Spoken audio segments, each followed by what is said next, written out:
sering banget nih Mas Joko membuat film horor lah ya bisa dibilang.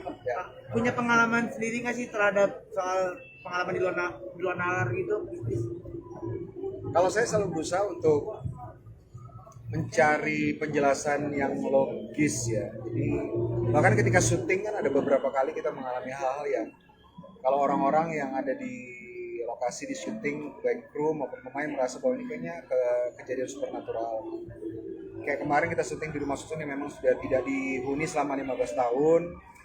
Banyak kejadian yang aneh, tapi saya bilang pasti ada penjelasan yang logis.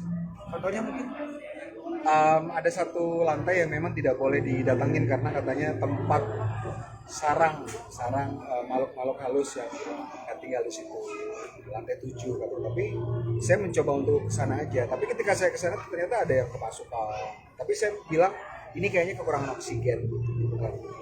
agak skeptis ya pada saat itu ya. Tapi ternyata orang-orang percaya. Tapi nggak tahu juga ya apakah itu betul-betul kemasukan atau enggak. Kalau pengalaman sendiri dari Mas Jokonya kalau pernah melihat nggak apa gimana? Um, Mungkin saya pernah melihat beberapa kali yang aneh, tapi itu saya percaya saya tengah kekurangan oksigen. Berarti Mas Joko termasuk yang nggak percaya hantu gitu. Kalau kita nggak percaya sama hal-hal yang tidak bisa dijelaskan, itu kita orang yang arogan. Kita sebagai manusia kan kita pengetahuan kita terbatas ya. Kita hanya tahu dari yang apa kita pelajari, apa yang diberitahukan kepada kita. Dunia ini kan banyak misteri gitu ya. Kalau misalnya kita bilang kita nggak percaya, kita yakin bahwa kita nggak percaya itu nggak ada ya, kita arogan. Jadi kita open minded aja sampai ada penjelasan kita diyakinkan bahwa itu ada atau tidak ada ya kita open minded. Kalau kita melihat ya kita menerima aja.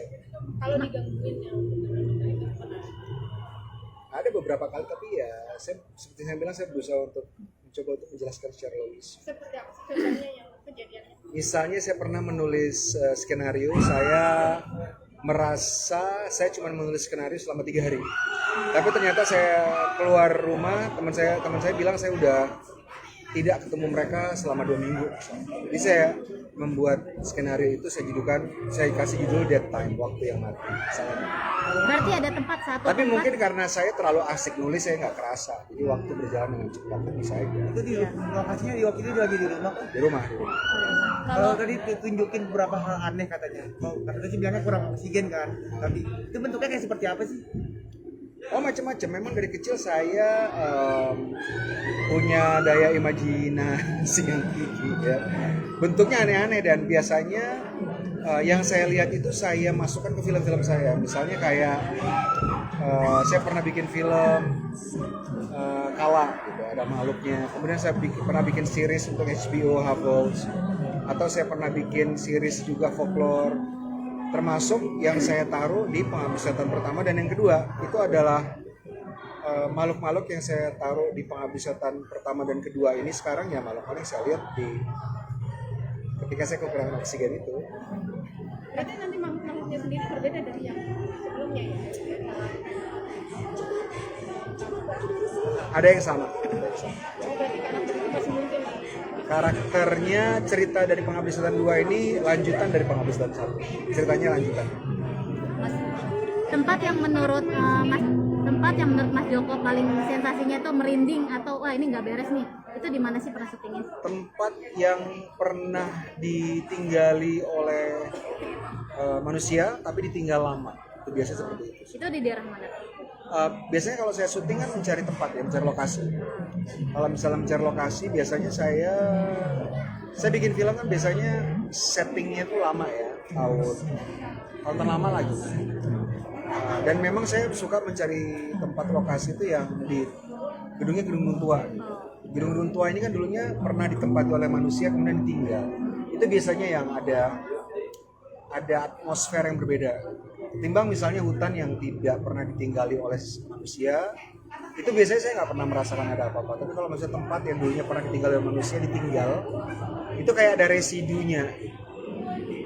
Biasanya ritual-ritual apa sih Mas Joko yang dilakukan sebelum syuting gitu kayak di rumah susun itu apa? Kalau ritual sebelum syuting itu sebenarnya sesuai dengan kepercayaan penduduk setempat.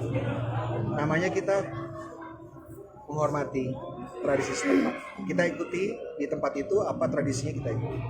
Pengalaman yang case-case-nya yang paling parah yang Mas Joko tahu apa sih Pak?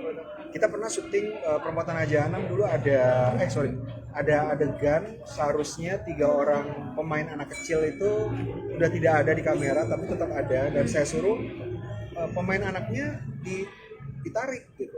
Terus Astrada saya bilang udah sama saya, dan ternyata 3 anak itu masih ada di kamera.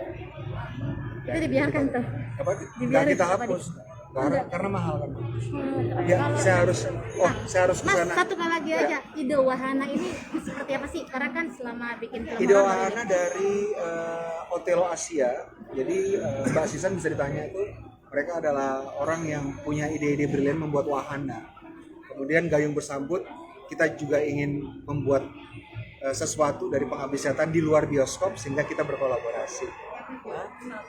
Kita lakukan di tempat yang sesuai dari segi atmosfernya, kemudian orang-orang yang juga kooperatif, dan ternyata kita menemukan jodoh kita di Mall of Indonesia. Mas Joko, terakhir bisa menjadi tren nggak sih? Kan sebelumnya ada KKN juga jurnalisa, terus sekarang wahana. Jadi wahana ini jadi tren gitu. Ada 2 hal. Yang pertama harus ada kreatifnya, ada orang-orang kreatif, dan ada tempat yang mau dijadikan event seperti Mall of Indonesia.